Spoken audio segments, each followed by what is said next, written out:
friends, it's the Fat Man GM, reviewing my next set of choices for my revisitation series. This is from Judges Guild. Judges Guild is one of the oldest game supplement, non-TSR created game supplements for Dungeons and Dragons, and that means specifically for Dungeons and Dragons as it stipulates down here. Now, Judges Guild,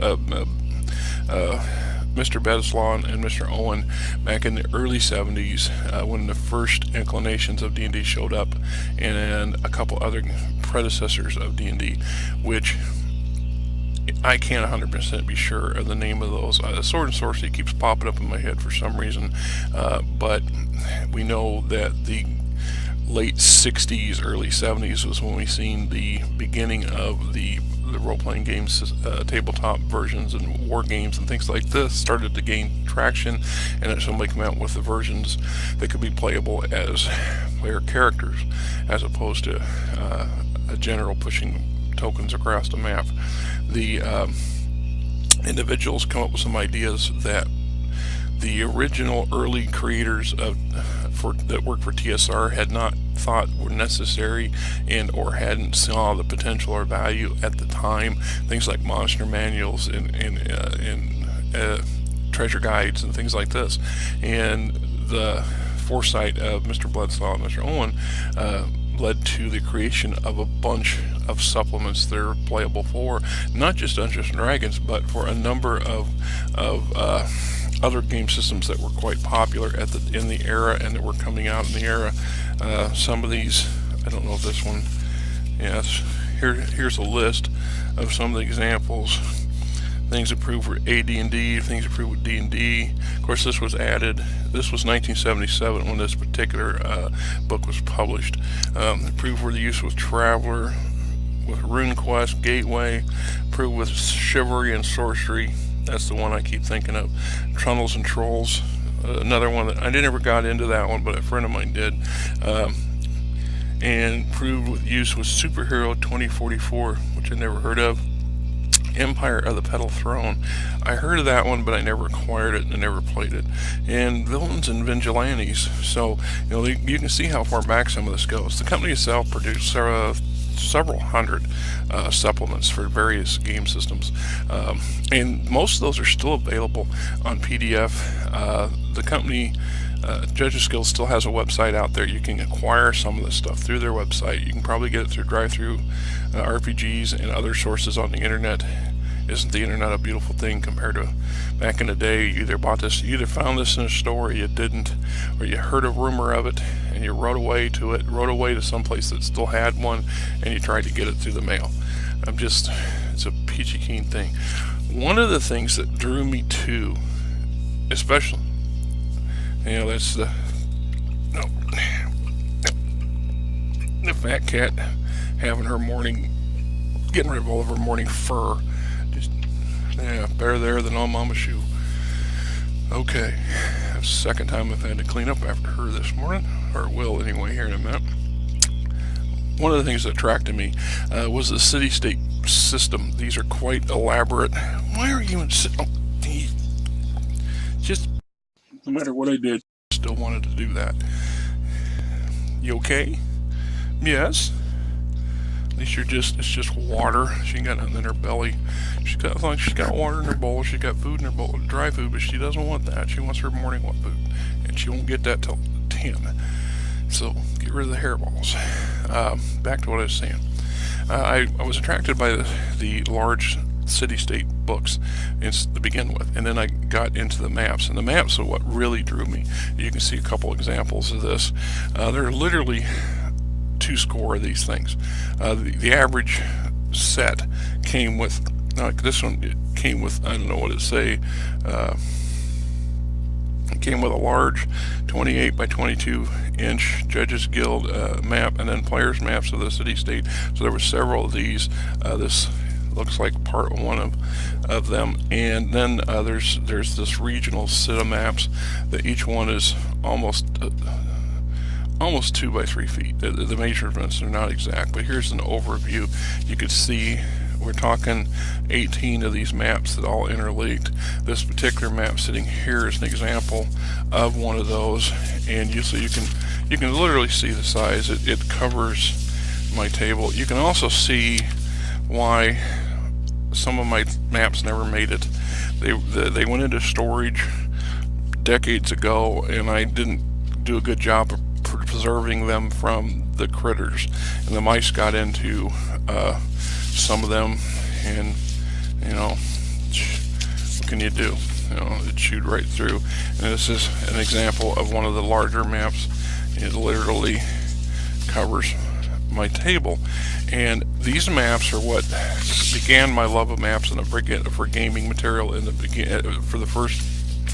And then, because of this style they used, this one here is actually, it's appropriate. It's the Amit tundra, i.e. there's nothing here but open tundra, and the major ridge lines, as you can see, and this area covers, you know, roughly hundreds and hundreds of miles, and then reminiscence of some mountains along the line.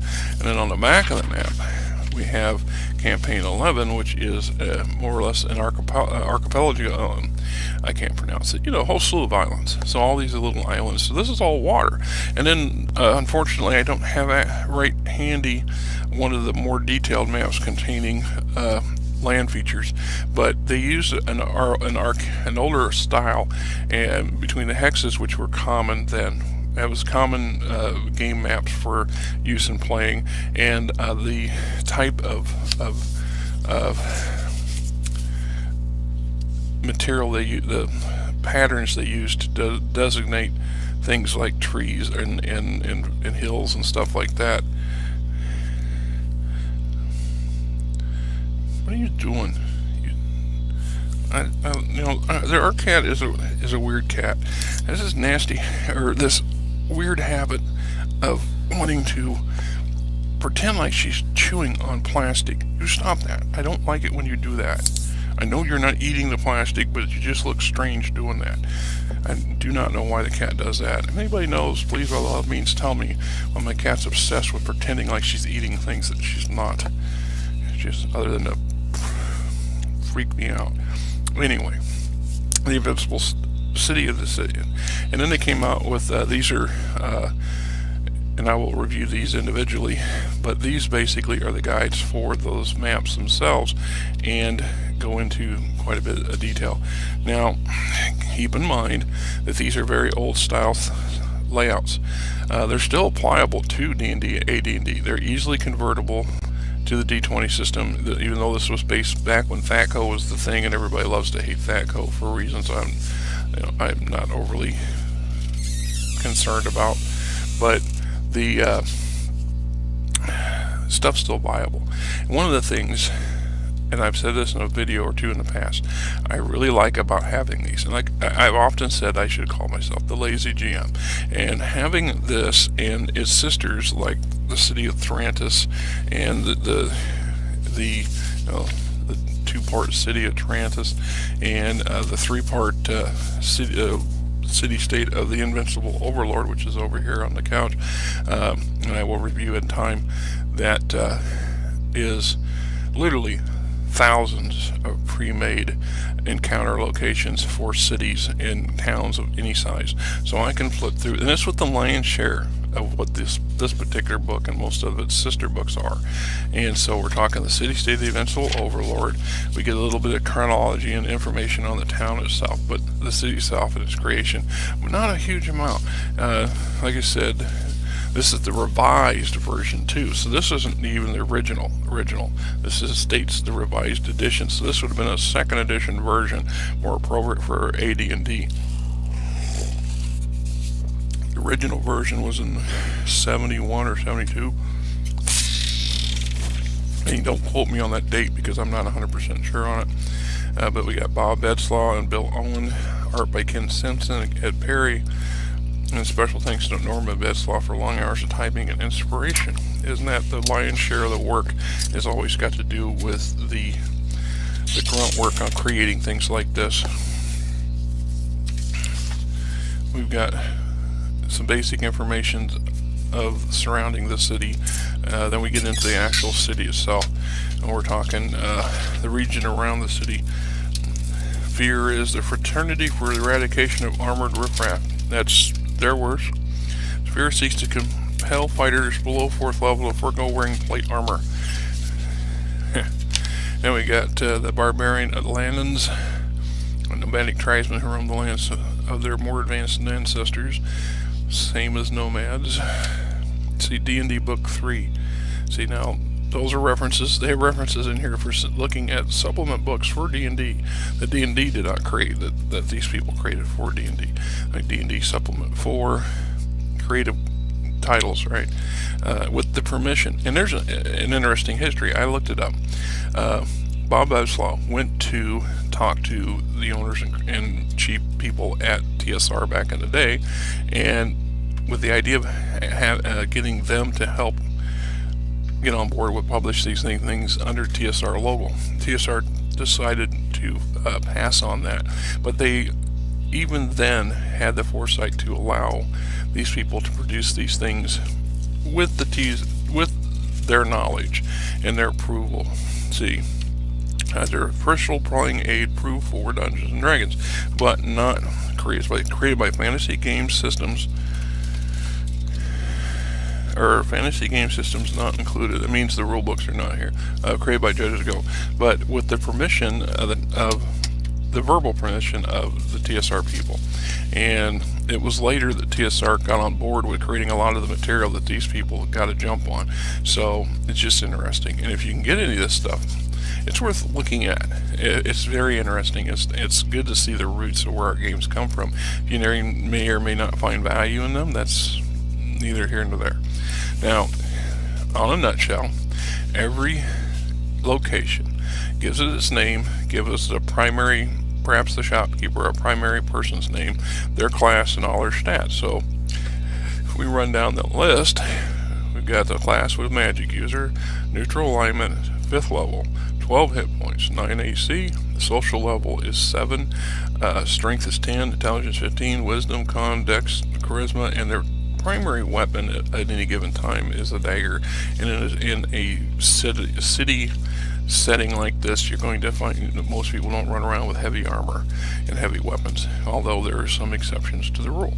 Just pointing out. So in this case, we've got a seal maker and Nordre Bonzoth, who is a magic user at 5th level. Bonzoth doubles his income by heading a secret coven of witches within the city.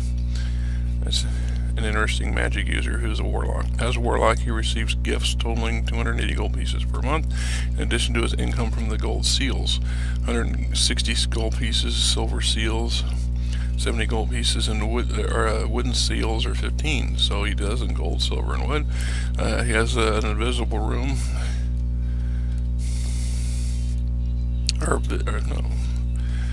Wood seals are invisible in the room. In room 1600. Invisible in this room is a trunk containing 1600 gold pieces, guarded by a poisonous snake, and it gives the class 4 snake, hit point 1, blah blah blah blah, which is in the box. So things now: gaming house, Kicks Tavern, ale shop, messy massage. Not a nice place. I want to go down to the messy massage. Yeah, pleasure dome, the mouser. Every good city needs a mouser. And the Dirty Davisher, a fighter, chaotic good, 7th level, blah blah blah. Davisher uses traps, poison in his pipes of the sewers to rid houses of mice and rats. He also applies meat for orc banquets, charging a flat 400 gold piece fee, placing his services beyond the reach of most citizens. Davisher claims to have seen tiny rats using miniature crossbows, spears, and torches, walking on 2 legs. He has a pet leopard. Very interesting oddball, and you find that all through the city. So, in a nutshell, really, your lion's share of the makeup of these particular books is just that. It's shop after shop after shop, and location after location after location. Hey, here you go. Every good city needs a travel agency. More-clad Thayan, fighter, lawful good, 6th level. More last it offers escorted stage and offers escorted stagecoach for 1 gold piece per mile. Pegasus flights, 25 gold pieces per 5 miles. Wind walking, 50 gold pieces per 5 miles, all once a week. By special arrangement, one every 6 days, teleportation is available. 800 gold pieces for 5 miles, and in the event of disaster, Thelen is named the beneficiary in every passenger's will. That's encouraging. Machine is installed by a predecessor, is connected by a shaft and pulleys with a mind flare 4 levels below. Troublesome customers are shoved into the shaft. A cubicle with a false bottom. Thelen leaves to work off their debts, and the mind flayer in turn arranges schedules via notes from the machine. Yeah. And we got this probability 30% of a reservation per week. Probability 45% of a late stage, 2 to 12 hours. 10 slaves work for the individual. Basically, armed fighters. You're gonna arm your slaves. Okay. In Thelian's room, we got quite a catch of 1,500 gold pieces, 3,400 silver, 248 copper hidden in sleeping gas trapped wooden idol of Mercury. And he has a rumor attached. As Selator the Saint is forming an expedition to rescue the female survivors of an orc raid on a caravan 40 miles to the south. And a lot of these places include a rumor. Not all of them, but a lot of them. And some of those rumors you have to scratch your head at, and others you have to kind of chuckle at. But it's all potential stuff for game. If your characters need a mission or something to do, and you can just randomly grab one of these things. And you can see what is going on and on.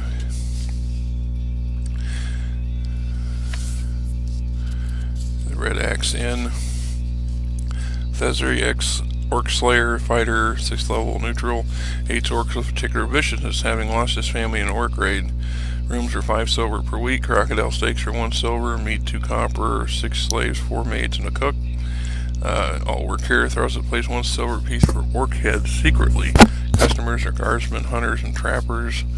A rumor and armor near the gate of the gods is being arrived by 2 cutlasses.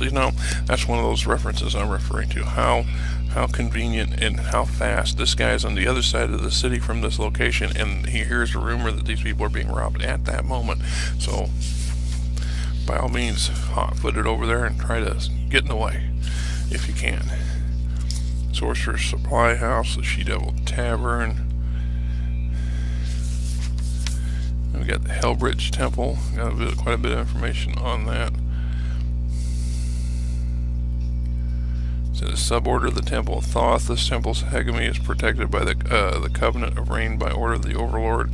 It's devoted to the protection of the baleful Eye of Morg, and having changed the lands during the first age to neutral, leaning towards lawful evil.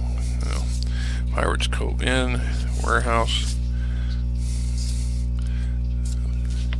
Litigation Tricksters Guild. Understanding that litigation itself is against the law of the city-state, it can be seen that one of the main functions of the guild is to pay off city officials to assure business as usual. Yes, that word is litigation. Apparently lawyers are against the law in this city. Hoorah. Also, the guild provides training and tests for those desiring to be litigation tricksters, as they are known to the government bureaucracy, and the protection of those outside the guild attempting practice of litigation on a regular basis. Blah. It goes on to some more information on that. I'll go through here. Shipwright, Silverwright Palace is the palace where the overlord of the city lives. Talks about his knights and knights of the realm, squires, Bachelor Club, Baronet's Club, the Royal Barracks.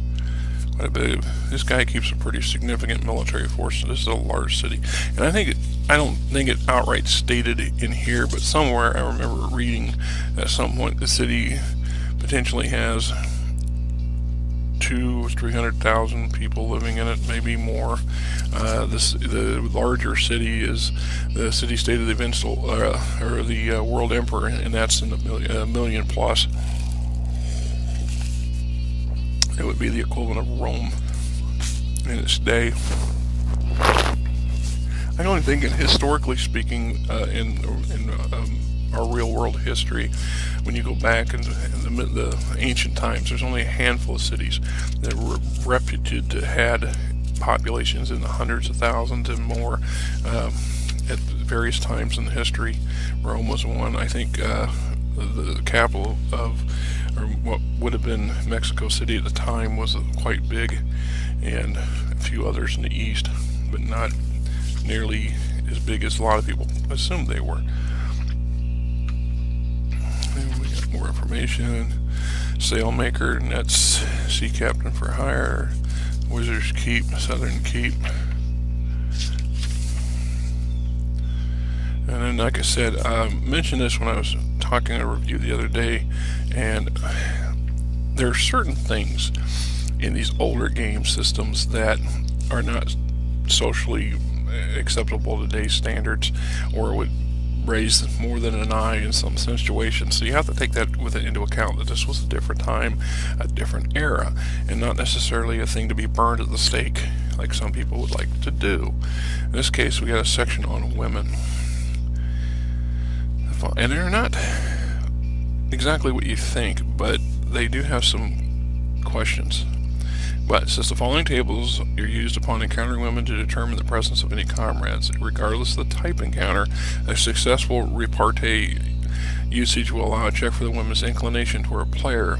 After the player's basic disposition and intent modifier has been noted, assuming a successful inclination roll of 4 or higher, the player may obtain a relationship by paying the gift cost. This relationship requires another gift, which will be intended for the duration shown. Players dissatisfied with their immorta's inclination towards them may pay another gift cost, which will not cost towards extension of duration, to allow a reroll or one reroll per week. Likewise, a player who is unable to establish a liaison because of the inclination of 1 to 3 must first roll a successful request granted roll before re-rolling the woman's inclination towards him. Players may establish as many liaisons as they are able, but the possibility of disclosure is equal to another immortal social level, stated on a percentage per week. And then it goes into some more details. Barmaid, concubine, courtesan.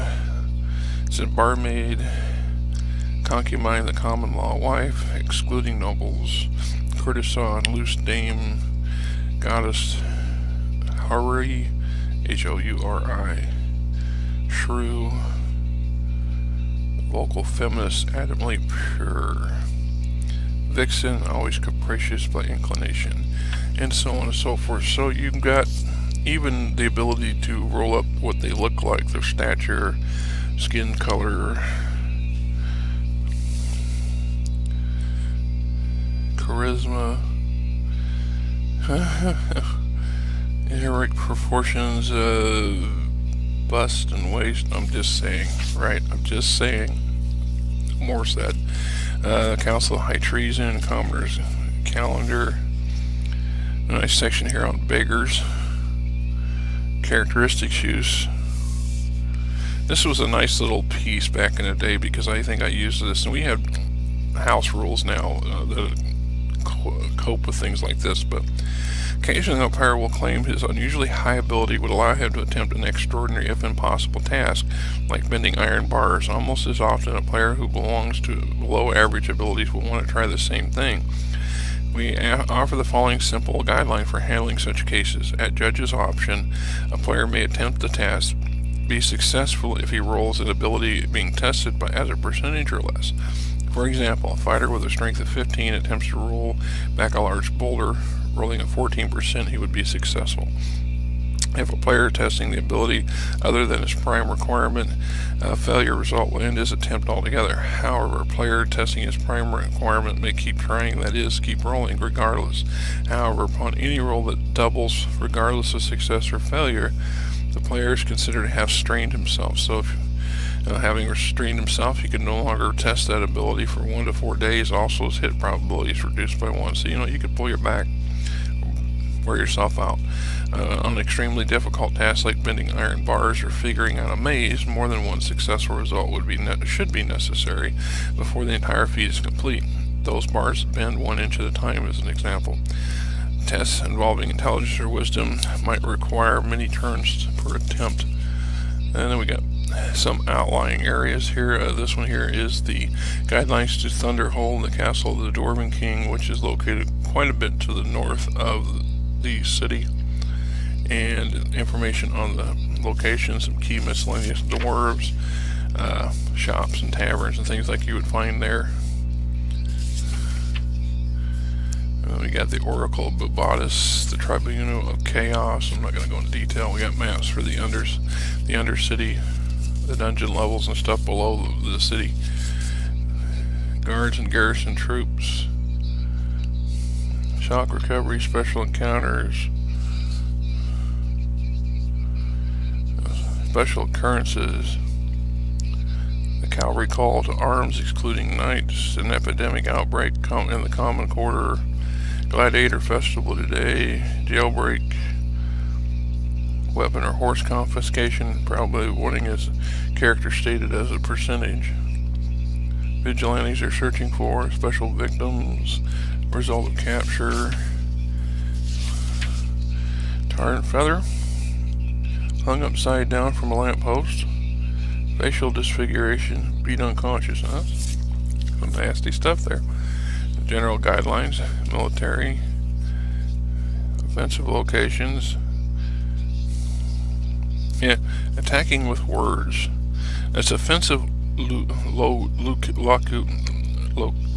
locution, L-O-C-U-T-I-O-N. I cannot pronounce it. 2 forms of verbal attacks, repartees and witticisms. Any character class may attempt a repartee, though the receiver of a repartee may be able to understand the language of the speaker. Only the subclass buffoon may use both repartees and witticism. Again, he must use it in the language understood by the receiver.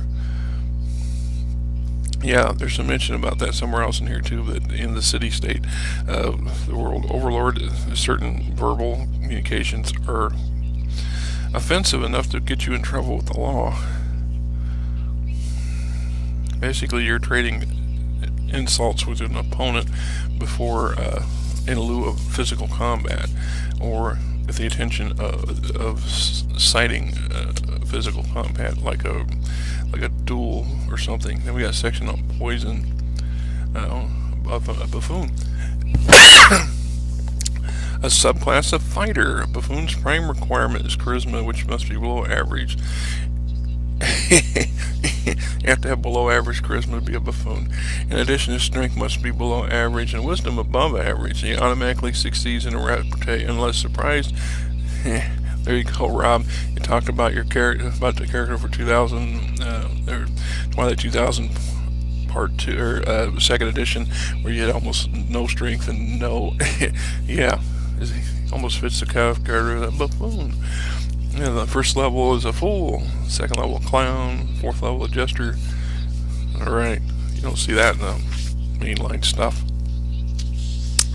Poison effects, attack reasons. You know, if you're just struggling for a reason why some random NPC attacks the player characters, here's a good chart for it. It doesn't like your player character, it's jealous for some reason, it has temporary insanity.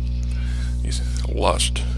Attacks that are starred will generally have an enemy attempting to subdue the players first, while all the others have a 30% probability of building a subdual attempt.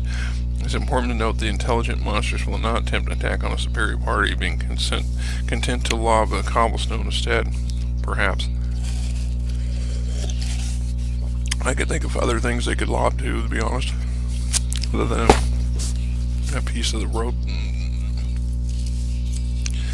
Manumission table. Quarters, social level and city encounters, companions. Now quite a bit of little additional things in this book. Constables, guildsmen, various guilds here, bootmakers, accountants, slavers, hat makers, leather craftsmen, metalworkers, so on and so forth. General hierarchy. So an official or fiducial hierarchy would, number 1 would be money lender, number 2 would be money changer, and number 4 would be a banker, and number 6 would be bureaucratic. Nice to know. Merchants, crime and trial and punishment section. Right to trial by combat, the courts.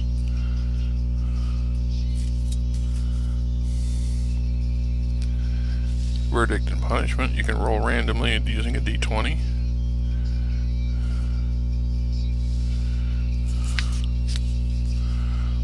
Prohibition, apprentice, stocks. Basically descriptions for the encounter as of your roll or your punishment. Humiliated. Chance of bribe is charisma stated in percentage. If successful, each 10 gold piece reduces the level of punishment by 1 up to a maximum reduction of 3. If bribe fails, roll on a reprisal chart. So some of the humiliations could be carrying a 50-pound candle down every street, being dragged by a jackass,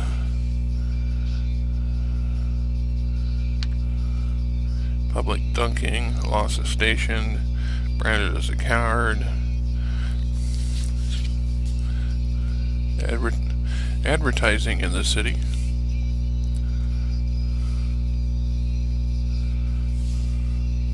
trained fighters. Alright, so we get the end of that sort of thing. And then, like I said, some of those you can see a better picture. You could see the maps that originally came with this. Like I said, I think this is one of them for sure. I can't be 100% sure.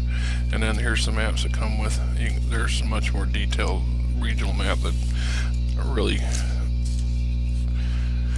would like to replace the maps I've lost if I can't find them again.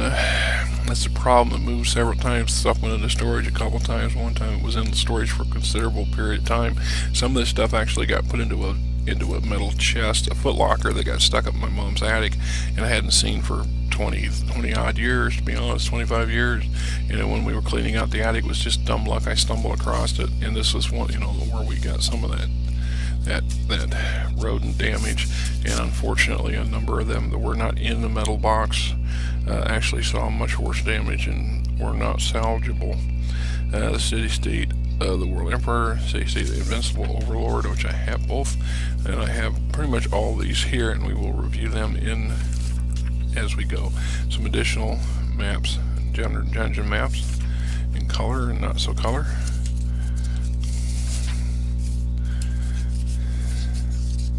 Like I said, I look at some of these and I go back and I look at the prices, and I just have to chuckle. And also remember, I hear talk about,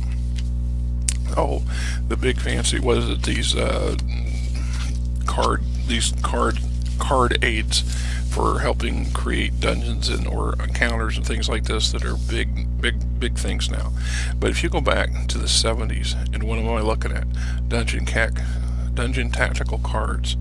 So these are not new, character chronicle cards. These are not new things, my friends. They're not new concepts. They're just revitalized concept of old ideas.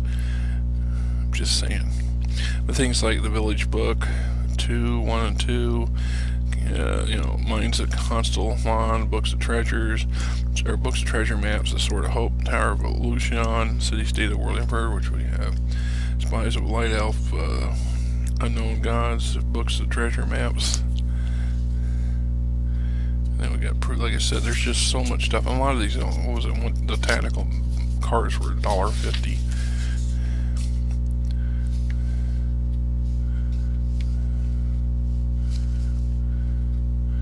And we're $1.50. Some of these, the most expensive things here are like $10 or $12, and that's what these big sets were. These would be $40, $50, $60 things if we were to produce them in the modern, using the modern material that we have today. So, it is what it is. This is Invisible. This is City-State of the Invincible Overlord by Betzlaw and Owen. If you could get it, it's a great thing to have. And I hope you enjoyed this particular installment, and we will do a few more. Like I said, I've got 6 or 7, maybe 8 of these to do. And then from there, I'm starting to think really that my next set, I want to go back and I want to review the fastest version of Star Trek. But, because I have quite a bit of that stuff, so we'll see when we get there. Until next time, this is the Fat Man saying, game on.